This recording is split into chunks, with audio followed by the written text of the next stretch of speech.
Boa tarde, nós somos o grupo do Bacharelado Interdisciplinar em Artes e Design. Eu sou Cassiano, esse é o Jonas e o Vinícius, e nós vamos apresentar o nosso trabalho sobre criaturas híbridas desmistificadas. A gente vai falar sobre sereias e centauros.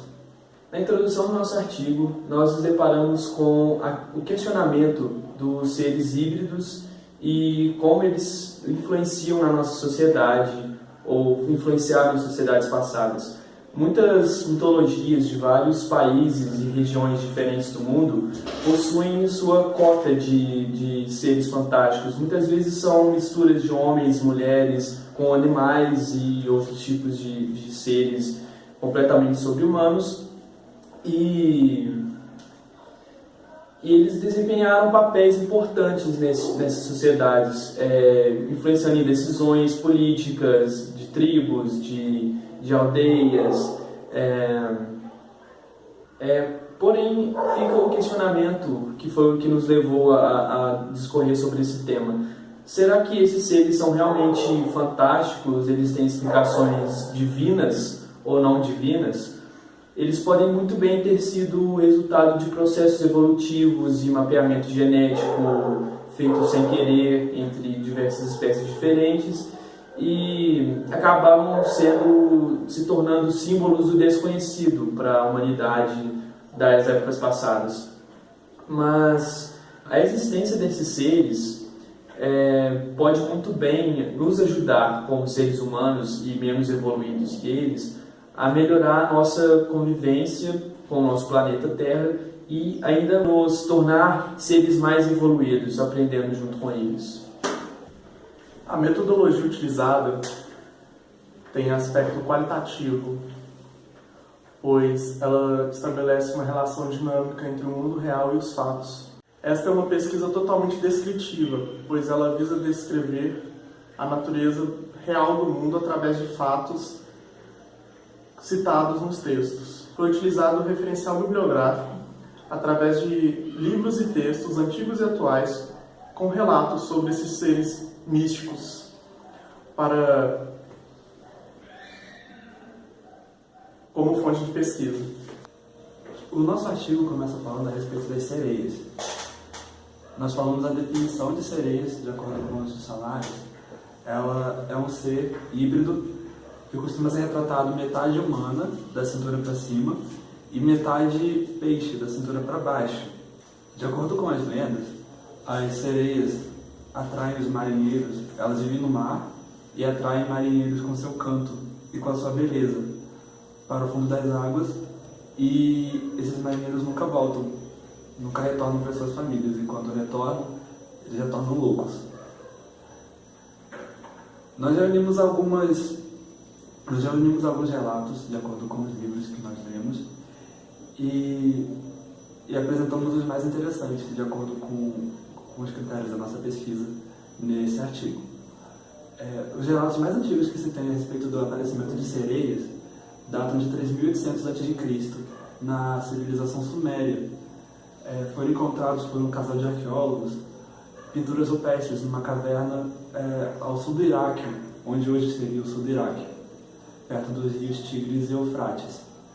E nessas pinturas são retratadas seres que metade mulher e metade peixe, e esses seres estão comendo pessoas, enquanto outras pessoas levam prisioneiros até esses seres. E os pesquisadores que analisaram essas imagens dizem que se trata das Halomídeas, que seriam as deusas dos rios Tigres e Eufrates, e que as pessoas da época levavam oferendas a elas porque elas controlavam as cheias dos rios e eram responsáveis pelas bênçãos dos peixes e da fertilidade das terras. Outra história interessante que nós encontramos são a respeito de duas lendas que existem aqui no Brasil, e uma delas é a lenda da Iara. A Iara seria uma sereia de água doce que atrai aventureiros com seu canto, exatamente como contam as lendas de sereias ao redor do mundo. A diferença é que ela vive na água doce e são retratados aparecimentos dela por todos os rios da região amazônica. E O pesquisador Newt Scamander diz em seu livro que as Yaras não seriam... A Yara não seria uma sereia, um indivíduo, mas seria Yara o nome dado a todas as sereias de água doce da região amazônica. E outra lenda interessante a respeito da região amazônica é a do boto cor-de-rosa. Nós não encontramos em nenhum outro lugar lendas ou relatos a respeito de indivíduos masculinos entre sereias. E isso, segundo os pesquisadores, se daria ao fato de que as sereias matam os seus filhotes quando eles nascem machos, porque entre elas há uma sociedade de mulheres. E aqui na região amazônica elas não seguiriam esse mesmo padrão, e por isso o aparecimento do boto cor-de-rosa.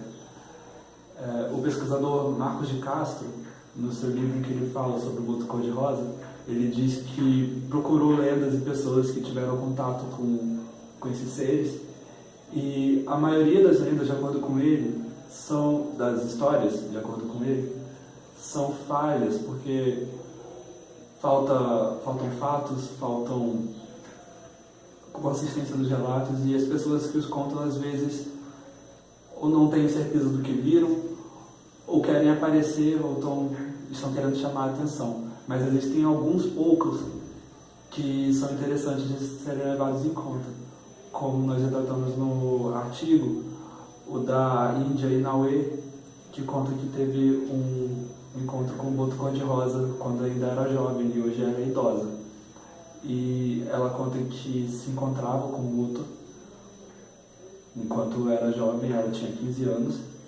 Ela conta que se encontrava com o boto todas as noites na beira do rio, e ele a levava para o meio do rio, onde eles tinham relações sexuais, e depois ele levava ela de volta para a terra. E ela sabia que se tratava do boto cor-de-rosa, e ela conta que ele não era exatamente como descreve as lendas. E essa é uma parte interessante, porque a lenda diz que o boto é um boto, que o boto é um ser que se transforma em homem nas noites de festa junina e seduz as mulheres e as leva para dar um passeio no rio, e as mulheres retornam grávidas. E essa lenda é tão comum na região amazônica que até hoje, quando não se sabe de quem uma criança é filho, dizem que ela é filha do boto. E a Índia, ela conta que, na verdade, ele não saía da água, ele não se transformava em homem, mas que a metade de baixo do corpo dele, a partir das pernas, se tornava em caudas, e ele teria então 2 caudas no lugar das pernas.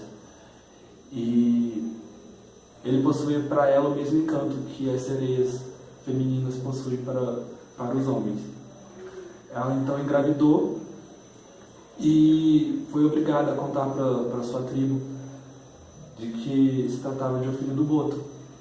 Então, quando a criança nasceu, a tribo quis matá-la, e essa criança tinha, de acordo com ela, e o interessante é que todas as pessoas que conheceram ela na época e viram a criança atestam que ela de fato era assim. Essa criança tinha as 2 pernas grudadas, como se fossem uma só, e como se aquela perna fosse se tornar uma cauda. E a mãe da criança, ela fugiu com ela para o rio, e ela roubou ao rio para que levasse a criança e para que o boto cuidasse dela, porque a tribo mataria a criança. Então ela colocou o bebê dentro de uma cesta e deixou o rio levar. E ela disse que viu, quando a cesta já estava longe, uma mulher sair de dentro da água e pegar a criança e a levar para o fundo. A Índia diz com toda certeza que a mulher que ela viu era Yara, e ela afirma que ela confia que a Yara e o boto cor-de-rosa cuidam do seu filho até hoje. Outra história interessante que nós encontramos foi a respeito de um naufrágio que aconteceu na região do Triângulo das Bermudas. Ele aconteceu com um navio que vinha da Inglaterra, e ele viajava na direção da Flórida, nos Estados Unidos, e afundou quando passava pelo Triângulo das Bermudas. A sua única sobrevivente foi uma jovem de 15 anos que viajava com seu pai, e o seu pai tinha comprado para ela uma passagem nesse navio, apesar de ele ser um navio de carga. Por isso a passagem foi mais barata e eles estavam viajando para o Novo Mundo.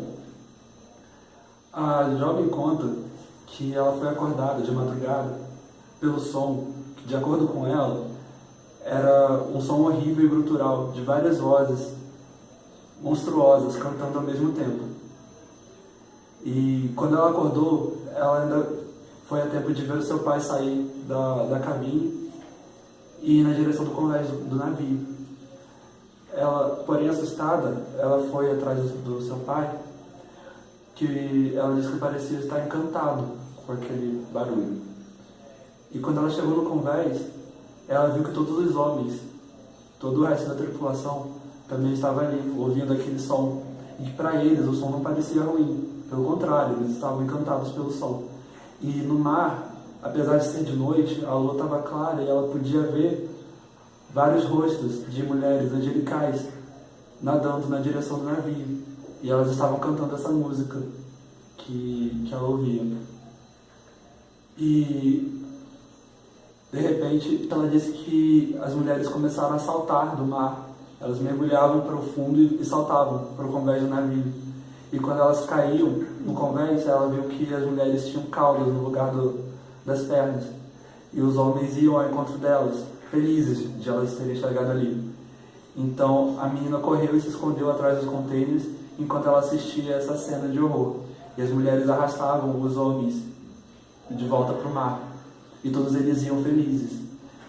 E então ela disse que fugiu para o lado contrário de onde a situação estava acontecendo quando ela viu que seu pai foi arrastado para o mar. Ela pegou um bote salva-vidas e sozinha saiu do navio. Ela navegou no bote o mais longe que pôde, sempre achando que as criaturas viriam atrás dela, mas elas não vieram. E ela assistiu de longe o navio afundar. Ela foi encontrada 2 dias depois por um navio de pesca e o seu relato não foi levado a sério, porque se tratava de uma jovem quase criança e de uma mulher. O caso do navio foi arquivado como um acidente de navegação. Esse é o relato mais recente que nós temos de avistamento de sereias, porque hoje em dia está cada vez mais difícil encontrar lugares confiáveis de onde tirar informações. Com relação aos centauros, o relato mais recente existente é do médico tailandês dos anos 20, muito famoso, chamado Lin Yan-yu.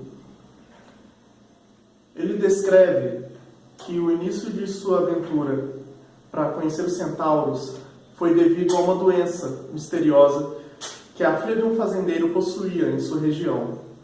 Este fazendeiro, em grande desespero, deu um Buda de ouro para ele e pediu para ele buscar uma cura para essa doença. Li disse que não havia tal cura, mas iria procurar uma forma de curá-la. Ele então viajou para a China e em sua viagem para a China ele não conseguiu encontrar ninguém que pudesse ajudá-lo. Porém, em uma pequena vila disseram que no Tibete ele poderia encontrar talvez a resposta para isso. Ele então viajou para o Tibete e visitou as regiões montanhosas deste local. Após subir 3 horas em uma montanha muito gelada, ele se deparou numa vila que parecia estar acima dos céus. Nessa vila, ele encontrou criaturas muito estranhas, os centauros. Ele os descreve como metade homens e metade cavalos, porém muito sábios, muito racionais, muito dóceis e que vivem em terras bastante férteis e de forma bastante organizada. Quando ele descreveu a doença para o líder desses centauros, ele lhe informou que poderia ajudá-lo, mas que para isso ele precisaria de viver com eles por um tempo e aprender um pouco sobre seus costumes. Lhe descreve que é um pouco enevoado esse momento de sua estadia lá, mas ele se lembra de algumas coisas. Ele se lembra de trabalhar lá e viver com eles por um tempo. E de que houve uma grande festa em sua despedida, após ele ter aprendido sobre a cura dessa doença. E em seguida, a única coisa que ele se recorda é que todo o conhecimento que ele havia adquirido ficando 3 semanas com essas criaturas foi bem superior ao conhecimento que ele havia de 15 anos de médico. Lee foi muito criticado em sua época. Seu conhecimento de medicina era inegável, era muito superior a muitas pessoas daquela época, mas achavam que era um pouco excêntrico sua história, por ele não conseguir lembrar ao certo o que aconteceu. E dessa forma ele é bem desacreditado. Para Newt, em sua enciclopédia, ele descreve os centauros como seres bastante sábios, com muito conhecimento principalmente sobre as ciências da natureza, como botânica, biologia, medicina, farmacologia, entre outros. E é descrito como uma criatura sempre com corpo de cavalo e no local do pescoço insere-se um tronco humano indo até a região da cabeça. Os resultados de nossas pesquisas mostram que as sereias são seres com mais relatos de seu aparecimento e de sua existência que os centauros, dado o fato que elas possuem relatos desde 3.800 a.C., nos Sumérios, até os dias de hoje. Elas são sempre descritas da mesma forma, metade peixe, metade humano, sendo sempre a parte inferior com a aparência de peixe e a parte superior com a aparência humana. Elas são descritas como sequestradoras e não existe nenhum relato imagético delas, pois não há muitos sobreviventes de quem entra em contato com elas. A única coisa que é comum a todas elas é a voz sedutora e o ato de sequestro. Já os centauros são bem mais difíceis de se encontrar em algum relato, pois parece que suas vilas e locais de existência são bem afastados da civilização e geralmente são encontrados apenas por peregrinos que muitas vezes são chamados de insanos em busca de algum conhecimento ou de uma sabedoria e de um pouco de conhecimento místico e espiritual. Na conclusão da nossa pesquisa, ainda não podemos afirmar que estes seres, sereias e centauros realmente existem, pois são apenas relatos de pessoas que dizem ter passado por experiências com eles. Portanto, a veracidade é de certo questionável. A partir destes relatos, podemos concluir que esses seres fantásticos são, de certa forma, não muito sociáveis para com a espécie humana. A partir desses relatos, podemos concluir que esses seres fantásticos, sereias e centauros, não são muito sociáveis para com a espécie humana, pois no momento em que vemos relatos de sereias que sequestram os homens para o fundo do mar e centauros que não possuem muito contato conosco, podemos chegar à conclusão de que, se eles realmente existem, eles não gostam bastante da espécie humana, não são muito amigáveis para com a espécie humana. Por que isso se daria? Vamos levar em consideração que estes seres são metade homem, então são dotados de inteligência e vivência de certo ponto humana, porém eles são metade animal. Os animais vivem da natureza, eles são fruto da natureza e conseguem viver em harmonia com a natureza. Então, seres que são metade animais e metade humanos, eles têm um conhecimento sobre-humano de harmonia com a natureza. Talvez seja por isso que as sereias e os centauros não querem conviver muito com os seres humanos. Talvez achem que não estamos prontos ainda. Por exemplo, as sereias podem não necessariamente levar os seres humanos, os homens, para o fundo do mar para devorá-los. Elas podem estar abduzindo eles para nos estudar, para nos estudar, para avaliar quem somos, como vivemos. Talvez sejamos tão estranhos para as sereias como elas são para nós. Afinal, o oceano estranhos para nós. Afinal, o oceano foi apenas 10% explorado. 90% dele é inexplorado, com toda a tecnologia e aparato humano. Então, talvez as sereias possuem uma sociedade, uma cultura, uma tradição que não se encaixa muito com a nossa cultura de consumismo e de poluição. Os seres humanos, infelizmente, têm esse hábito de destruir o seu próprio habitat. Nossa cultura de exploração não condiz muito com a cultura que estes seres fantásticos provavelmente têm. Nós não temos a harmonia da natureza que eles possuem. Nós apenas desmatamos, nós não nos preocupamos com o que vai acontecer com o nosso futuro, o que vamos deixar para os nossos descendentes. Eles já devem ter para os nossos descendentes. Portanto, talvez a repulsa que estes seres ainda possuem para com os seres humanos se dê pela nossa baixa evolução no quesito de sustentabilidade, no quesito de harmonia com a natureza, de consciência de que nós estamos destruindo o planeta em que vivemos. Então, um contato pré-estabelecido, tanto com as sereias quanto os centauros, pode ajudar o ser humano a salvar a nossa raça. Pois as sereias vivem no fundo do mar e devem possuir um conhecimento exaustivamente grande de natureza, de plantas aquáticas medicinais, de longevidade. E os centauros, como foi visto no relato, são seres que possuem bastante conhecimento de medicina, de botânica, de farmacologia. Se os seres humanos conseguirem acabar com esse costume de exploração, de destruição do próprio ambiente de onde vivemos, talvez aí sim possamos ser evoluídos o bastante para manter um contato para com sereias, centauros e muitos outros seres mágicos que existem por aí e que nem nós mesmos conhecemos. Esse tipo de contato pode ser muito importante, pois talvez é a partir destes seres que poderemos mudar o nosso jeito de pensar e de agir e de cuidar do nosso ambiente. Talvez até conseguiremos salvar a própria raça humana da destruição.